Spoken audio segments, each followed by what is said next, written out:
Hi, welcome back to the Breaking Barriers podcast. I'm Megan. And I'm Georgia. And today we're going to be reflecting on the FemGaps Jam that we have just finished, which was this weekend. But first of all, as always, Jay, how are you? How are you feeling post-jam? Great, like so good, and also a bit run down. My throat really hurts. And I was saying to someone yesterday that I didn't shout, like we didn't really shout at any point, but apparently it can just happen from just talking to so many people. And I feel so bad, even though there's nothing wrong with this, but like I wish I could have had like a proper chat with everyone, like an hour-long chat with everyone. Instead, I feel like I had like 5-10 minute chats with everyone, and I was really good at like trying to talk to everyone. But then someone else would come up and be like, "Hi," and that would interrupt that conversation, and you move on to that person. And I just feel bad. Like I wish I could have spent more time with everyone. Do you know what I mean? Yeah, that's really true. I think I only spent proper time with a handful of people, like you're saying. So I think it would have been nice to sort of get to know everyone on like a deeper level. But Yeah, yeah, that's yeah. true. But we wanted people to train, and they did, and it was an amazing weekend, and it went so well.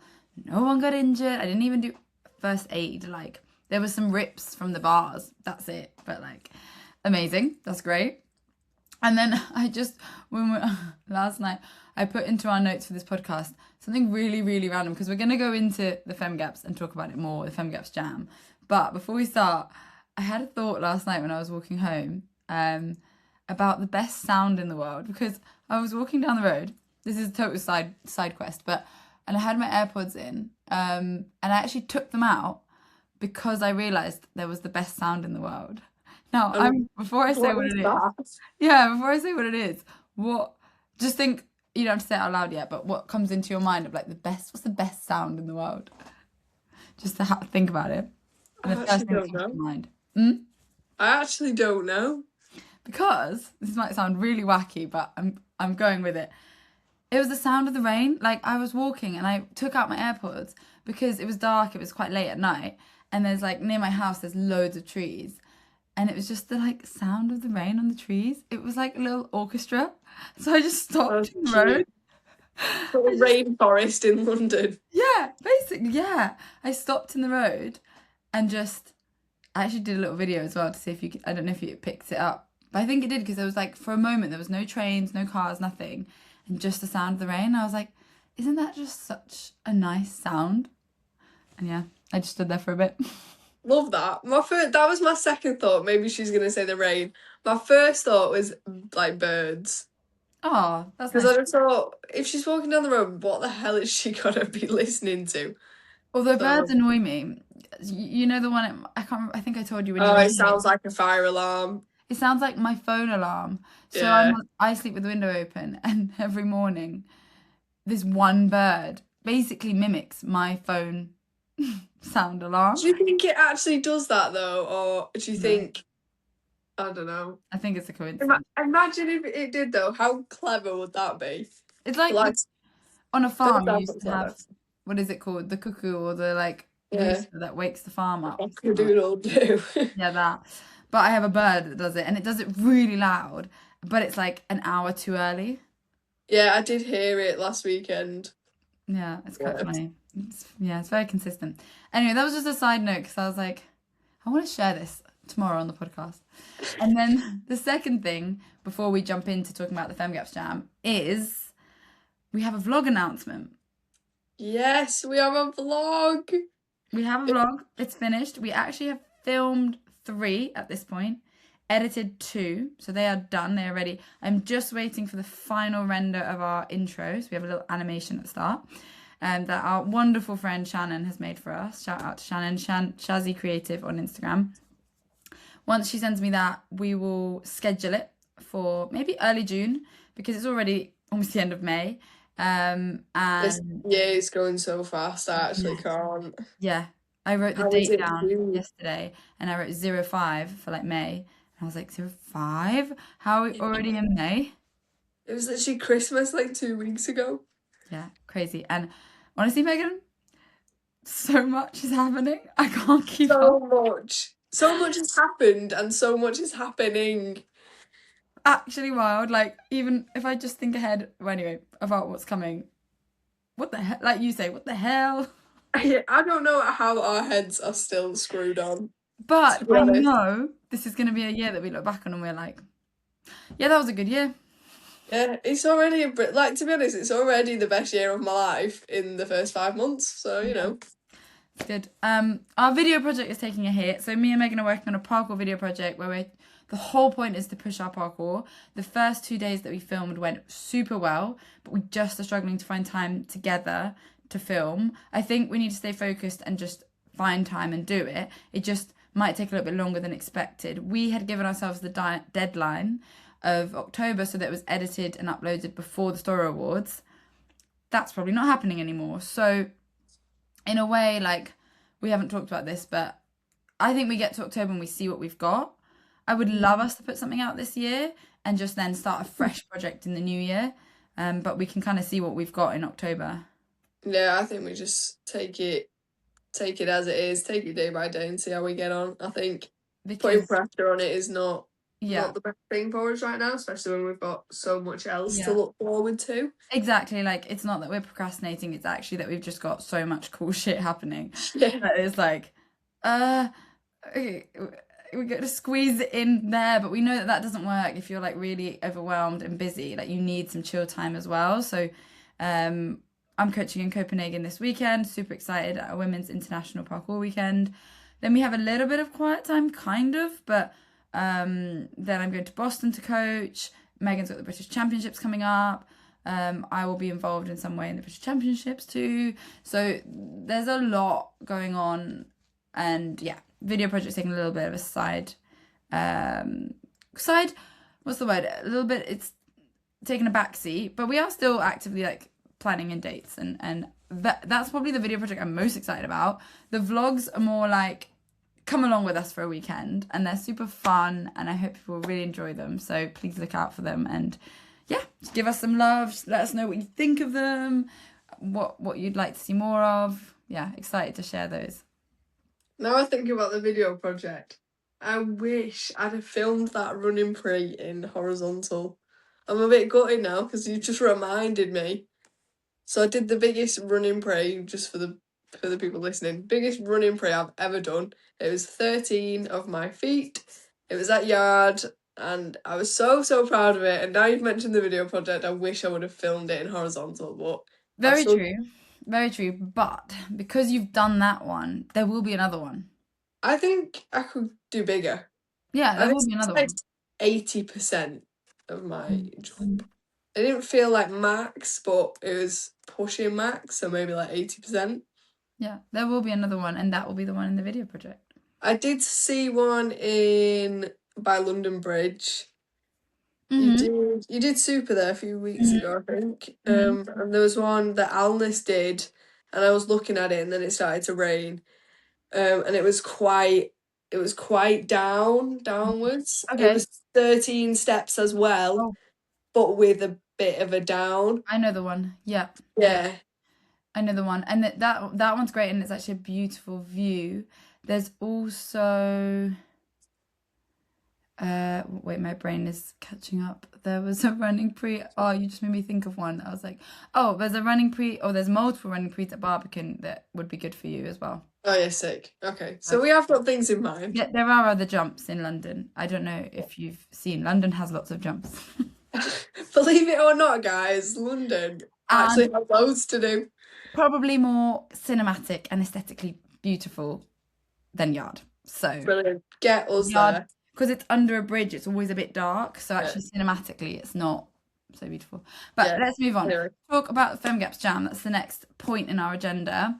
I'll let you start. I've talked too much this weekend. You were kind of, as much as Megan is my friend, and maybe I don't think you knew much about what we were going to do actually behind the No, scenes. you kind of kept it secret from me this time. I think I was just too overwhelmed and busy to like share anything. I was like so locked in. But Yeah. yeah, Megan actually didn't know much about what we were going to do at FemGaps Jam. So you came as a, let's say, participant essentially. How was FemGaps Jam? It was actually really nice. And I expected it to be nice, so it's not a surprise. But I actually had a brilliant time, and I came up from Manchester with Leonie. She trains at Street Monkeys, and this was the first time she'd ever been to a jam before. And I think it was the perfect jam to bring you to, in a sense of everyone was so welcoming, people were training together. We had no issues over the weekend, which was really nice, other than maybe like one or two strange guys that left after like 5 minutes. Mm. So it was actually so smooth, and like Georgia said, like nobody got injured. Everyone was dead nice, and there was a great mix of people as well. We had like Hazal and Camilla, Rachel, Alnus, they all came. And then on the flip side of that, we had plenty of beginners. Shout out Julie from Parkour UK. She was pushing the prees this weekend, which was great to see. So it was just nice to see everybody in one space. Like G, you mentioned, probably upwards of 50 women all together from all over the world. So like, how incredible is that? But on the first day we did a little takeover. It was like 2 hours long, and there was 56 challenges, right? 57, yeah. Yeah, 57 challenges, which were really well scaled, I think. I think there was enough to keep everybody occupied. There was a few beginner ones, some intermediate, and then some really hard ones as well. So like even like the top athletes like Hazal and Camilla, even they were challenged, and they were trying to break some mental barriers and things like that. So that was great to see. And then yeah, the rest of the weekend was just like jam. There was cupcakes, there was friendship bracelets, there was just good vibes. And shout out Mia from Bristol. She was amazing over the weekend. She was injured, but she just came for the vibes, and she definitely brought the vibes, was so supportive, was going around speaking to everybody. So it was just great. 10 out of 10, no notes. Oh, that's good. We are sending out a feedback form today to just, yeah, grasp it, because it's so hard to grasp as an organizer how people experience it, because we know exactly what's coming. We're also really focused on what's next, the next thing, and also making sure everyone's okay. You also get 1,000,001 questions. So, like, it's really hard for us to kind of enjoy it. And we barely trained. I managed to do a few things, which is great, but like, really, it wasn't about me training as much as I wanted to. You know, you have to be available. And it was amazing to watch. I loved that. One of my highlights was that there was four sort of, I'll get their ages wrong, but like 13 to 16-year-olds who came with their parents. And then we had a party on the Saturday night. So it was Saturday and Sunday at FemGaps Jam, but Saturday night was a party in our friend's backyard, like a really big backyard with like badminton and a little fire pit and music and a screening of films and stuff like that. And one of my like, what's the word? Not proudest, most enjoyable moments was to look across the garden and see the four parents had made friends. Some of them knew each other already, but some didn't. So the four parents were chatting away, three mums and a dad, and then the kids were playing badminton, and they also didn't know each other before. Some did, some didn't. And they had all made friends, and they were all in our friend David's garden. And I was like, this is just so cute. That is cute. The That was party was really nice, actually. Like, I don't usually like parties. I'm usually not one. Like, I never go clubbing or anything like that. So when I hear the word party, I'm like, oh God. But I went and I had a brilliant time. You know, like, I think the good vibes from the jam just carried through to the party, and everyone was having a nice time playing badminton. We played, like, table football as well. So it was just dead sweet and dead nice. And I think it's nice to get to know people outside of training as well, which is the main thing. So it kind of allowed us to talk to people on like a human level, rather than just like, oh, what jump are you doing, and then join in or whatever. It was actually like getting to know people, asking questions about their lives and things like that. So I definitely came out of that knowing people better, which was really good. good, because that's what we wanted. It was like, when you train together, you don't get to know someone that well. You get to know a side of them, but not them, or like what they do outside of parkour, or we just wanted to, I think it was important for us to have a kind of after party, or whatever you call it, party thing, a gathering, a space where we can hang out after. That also didn't cost anyone any money. Like, you can buy food wherever you want, whether you want to go to a restaurant or Sainsbury's, you know, and just bring your food. It's just a free space to hang out, a space, basically a community space, or a space for community to build.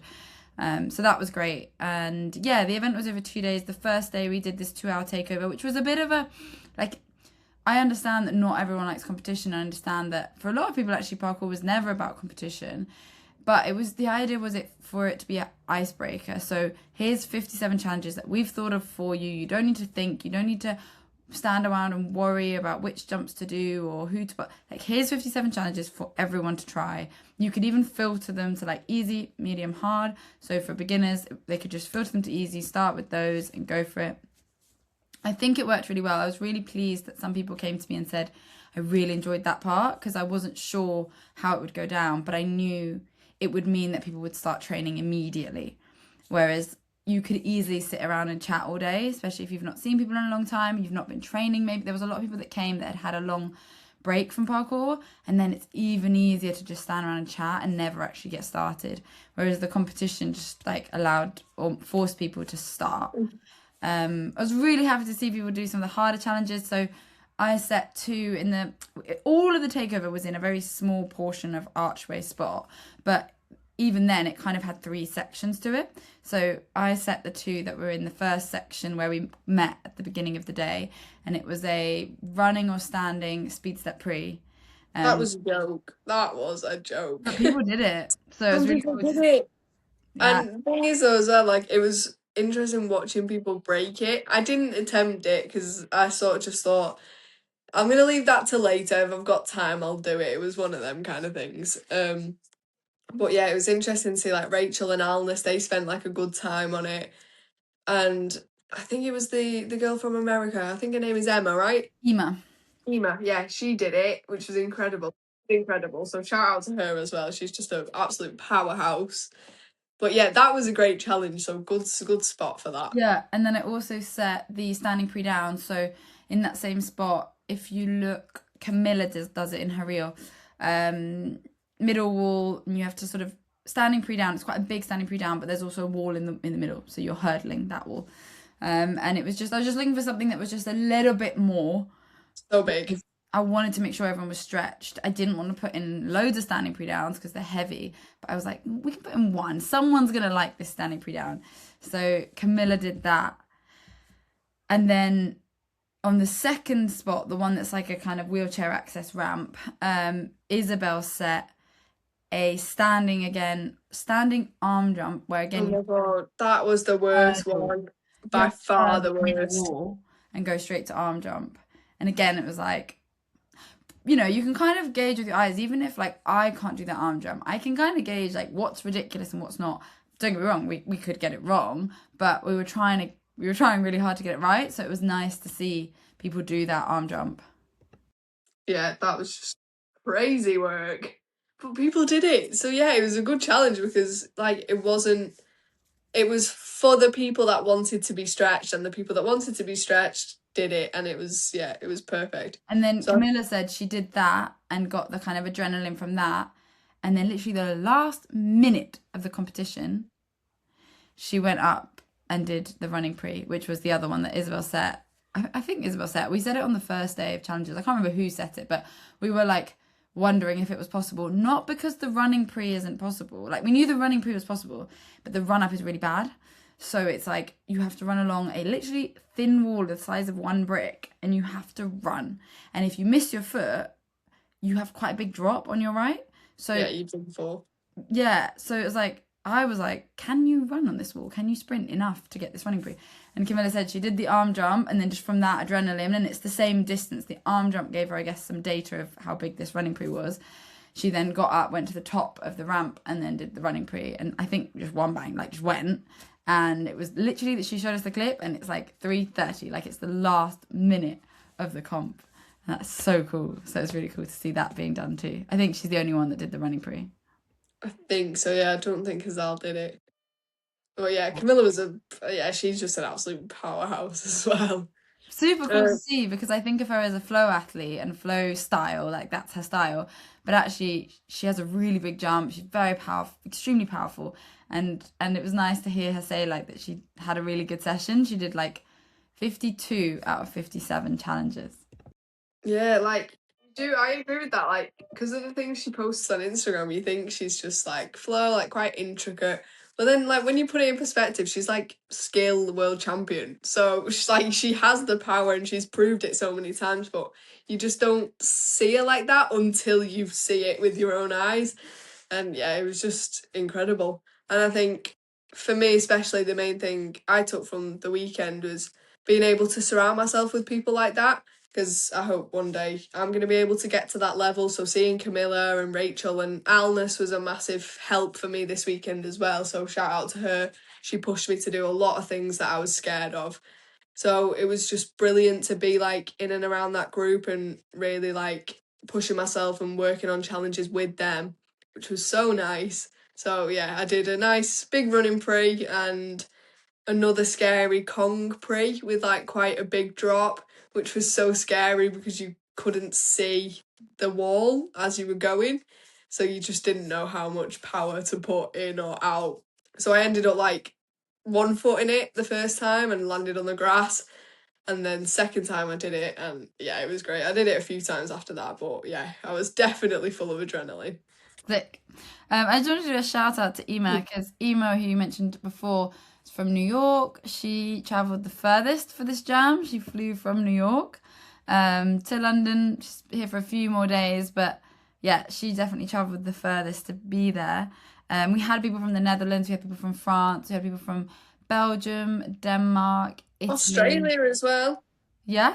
That might be the furthest, but shout out Alicia from Australia. She Oh, yeah. didn't come for the jam Yeah. though. She She's was in travelling. Europe. So I think specifically for the jam, Ema travelled furthest, but Yeah. geographically, Alicia came from Australia. Yeah, and just shout out to Ema. Like she should have so many more followers. Like she is such an amazing athlete. Um, she's super tall, but still, if you look at her running pre's and her reels, they look big despite her being tall. So They yeah, look small for her, but like in like real time, they're huge. yeah. Like huge. And so it's Ema does parkour on Instagram. Ema being EMA, and then does parkour. You should go check it out. Yeah, she's incredible. Then we have a final thing to talk about, which is another reason why I'm tired today. Is last night we went. Some people went training at Barbican, and I joined them later. We went to a pub in Tower Hill in London for a leaving dinner with Tan. So some of you listening to this might know us personally, and therefore you know exactly who Tan is. But Tan is an amazing parkour athlete from India who's been living in London for 3 years. Her Instagram is Tanmaya on Instagram. Tanmaya Agnihotri. I always forget how you pronounce it, but Yeah, I think that's right. I think if you write Tanmaya, she should come up because if you follow us, it's Tanmaya. If you don't follow her, you should. She's amazing. She's improved so much in the last year and a half. But So also, she's much. just a wonderful person, a wonderful friend, and sadly, very unexpectedly, or very, not unexpectedly, but very suddenly, she got the news that her visa got denied, her visa renewal, and so she's leaving, and she's leaving with sort of a week's notice. So it's been a really big turnaround and big shock to everyone that suddenly she's going and we won't see her for a long time. So she leaves on Thursday, and we had a bit of a dinner last night to just spend time with her and yeah, tell how much we appreciate her. And she has been a really positive part of the community for the last 2 to 3 years, really. We sort of slowly got to know her over the first year, and then the last 2 years definitely. And she's a part of FemGaps and part of comes to Super XXL every Sunday, yeah. And you found out this weekend as well, like everyone else. Yeah, and I do feel really sad about it. And I've got to know Tan, like you said, over the past kind of year or so, probably more so in the last 6 months since kind of like Project Underground, and we coached together last weekend at Whipware. And every time I see Tan and every time we train together, I just have such an amazing time. And I think we're very similar in like perspective, in ability, and everything training wise, we're quite similar. So it's really nice to get together with someone who is that similar as you, and you can break things together and work on things and pick challenges out. So me and Tan spend a lot of time together when we do see each other. So yeah, I'm gonna miss her really bad, and it's sad to see her go. And I hope to see her really, really soon. But yeah, she's gonna definitely be missed, and especially when I come to London, definitely gonna be sad. But you know, it is what it is, and I'm sure we're gonna see her Yeah. again fairly Yeah, soon. I'm sure she'll come back. Her and I have a sort of agreement that we're going to keep doing video calls and keep in touch, which is awesome. And yeah, she's going to do great out there. There is a community there. She's already done a takeover in her hometown maybe a year or 2 years ago, which she won. Like, she will have people to train with there. It's just really sad that we're losing Tan.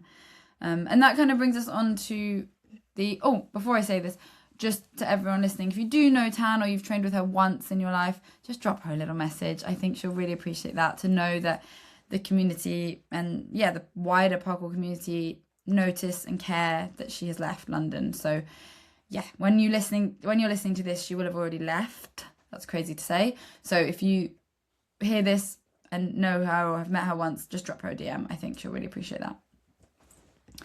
And then the final section is our underrated athlete of the week. Mine was, not ironically, but funnily enough, it was already Tan. I had already put her on here. Yes, Yeah, she was in the notes. If you don't follow her, you should. Go check her out at Tamaya Agnihotri on Instagram. So yeah, I'm gonna hand over to Megan for your underrated athlete of the week. Yeah, mine, I only discovered fairly recently, actually. Her name is June Porter. She's from America. Her Instagram handle is VJPort, and she's competed at SPL. She's got really like clean and creative flips, and she doesn't have many followers, actually. So when I saw her videos, I was really, really impressed. It was so, so cool. So go and send her some love. Drop her a follow. She's definitely one to watch moving forward. Yeah. And so we're going to wrap up this episode mostly because we need to go. So it's a shorter episode, but I think it gives you a nice little insight into our experience of the weekend, how it went. We haven't gone into depth about why these spaces matter, why having something like a FemGaps Jam or a space like that is important. But I know the girls really appreciated it. And I think some friendships were made, which I hope are going to be long lasting friendships and that they can continue training together for years to come. However, in the last episode we recorded, we literally talked about why creating women's only spaces matters. So if you want to go check that out, that was our episode 15 before this one, where we talk a bit more about the importance of spaces like this. Yeah, and if you want a bit more of a concise bit of information, head over to one of our Instagram posts, and I did a really quick post of like short and snappy reasons why. So if you want a quick bit of information, head over to our Instagram. Yeah. So you've been listening to the Breaking Barriers podcast. You can follow us on Instagram at Breaking Barriers Podcast _ and follow our individual coaching accounts at Strength with G and at Meg Powell Fitness. If you've enjoyed this podcast and found it useful, please make sure you follow us, leave us a 5-star review, and share this with one other girl or woman who you think might find this inspiring to listen to. And that's it from us. See you next week.